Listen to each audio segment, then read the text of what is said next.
கலா நோன்பு இருக்க 6 நோன்பு பிடித்தால் அதன் நன்மை முழுமையாக கிடைக்குமா என்று. அதாவது ரசூல் ஸல்லல்லாஹு அலைஹி வஸல்லம் அவர்கள் சொன்னார்கள், மன் சாம ரமதான் வ அத்பாஹு சித்தம் மின் ஷவ்வால், யார் ஒருவர் ரமலான் நோன்பை நோற்று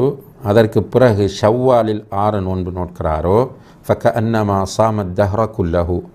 அவர் காலம் முழுக்க நோன்பு நோற்ற நன்மையை பெறுவார் என்று நபி ஸல்லல்லாஹு அலைஹி வஸல்லம் அவர்கள் சொல்கிறார்கள்.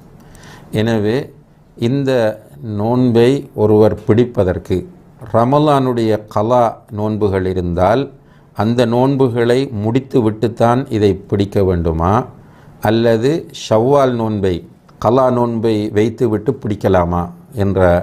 இந்த கேள்வியை பொறுத்தவரையில் இதிலே இமாம்கள் மத்தியில் 2 கருத்துக்கள் இருக்கின்றன. ஒன்று,